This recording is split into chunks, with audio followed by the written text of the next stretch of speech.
ಇನ್ನು ಖಾಸಗಿ ವಲಯದಲ್ಲಿ ಕನ್ನಡಿಗರಿಗೆ ಉದ್ಯೋಗದಲ್ಲಿ ಮೀಸಲಾತಿಯನ್ನು ಕಡ್ಡಾಯಗೊಳಿಸುವ ಮಹತ್ವದ ನಿರ್ಧಾರಕ್ಕೆ ಸರ್ಕಾರ ಬಂದಿದೆ.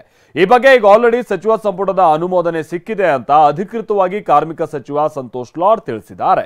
ಆದರೆ ಇದಕ್ಕೆ ಕೆಲ ಉದ್ಯಮಿಗಳು ವಿರೋಧವನ್ನ ವ್ಯಕ್ತಪಡಿಸ್ತಾ ಇದ್ದಾರೆ.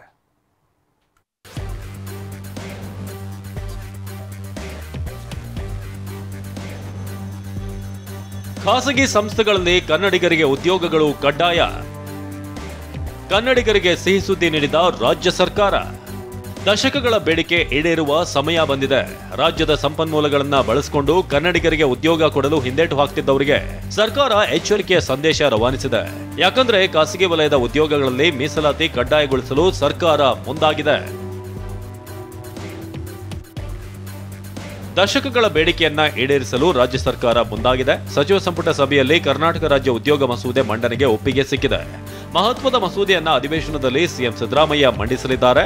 ಖಾಸಗಿ ಸಂಸ್ಥೆಗಳಲ್ಲಿ ಉದ್ಯೋಗ ನೀಡದಿದ್ರೆ ದಂಡಾಸ್ತ್ರ ಪ್ರಯೋಗಿಸಲು ಸರ್ಕಾರ ಮುಂದಾಗಿದೆ. ನಿಯಮ ಉಲ್ಲಂಘನೆ ಮಾಡಿದರೆ ಕನಿಷ್ಠ 10ರಿಂದ 25 ಸಾವಿರದವರೆಗೆ ದಂಡ ಹಾಕಲಾಗುತ್ತೆ.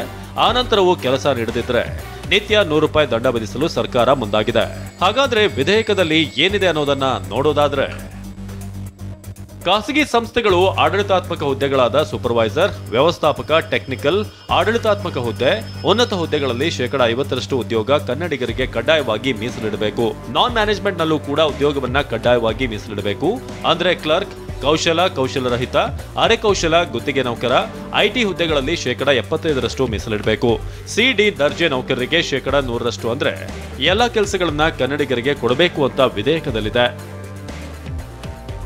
ಹಾಗಾದ್ರೆ ಉದ್ಯೋಗ ಪಡೆಯಲು ಏನೇನು ಅರ್ಹತೆ ಇರಬೇಕು ಅನ್ನೋದನ್ನೇ ತೋರಿಸ್ತೀವಿ ನೋಡಿ. ಕರ್ನಾಟಕದಲ್ಲಿ ಹುಟ್ಟಿದವರು ಉದ್ಯೋಗ ಪಡೆಯಲು ಅರ್ಹರಾಗುತ್ತಾರೆ. ರಾಜ್ಯದಲ್ಲಿ ಕಳೆದ 15 ವರ್ಷಗಳಿಂದ ವಾಸ ಮಾಡುತ್ತಾ ಇರಬೇಕು. ಕನ್ನಡ ಓದಲು, ಬರೆಯಲು ಮತ್ತು ಮಾತನಾಡಲು ಬರಬೇಕು. ನೋಡಲ್ ಏಜೆನ್ಸಿ ನಡೆಸೋ ಪರೀಕ್ಷೆಯಲ್ಲಿ ಪಾಸ್ ಆಗಿರಬೇಕು. ಕನ್ನಡ ಭಾಷಾ ಪರೀಕ್ಷೆಗಳಲ್ಲಿ ಉತ್ತೀರ್ಣರಾಗುವವರು ಖಾಸಗಿ ಸಂಸ್ಥೆಗಳಲ್ಲಿ ಮೀಸಲಿಡುವ ಕಡ್ಡಾಯ ಕೆಲಸಗಳನ್ನ ಪಡೆಯಬಹುದಾಗಿದೆ. ಕನ್ನಡಿಗರ ಬಹುದಿನಗಳ ಕನಸು ನನಸಾಗುವ ಸಮಯ ಬಂದಿದೆ.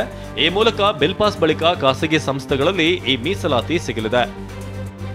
Bureau report, TV9.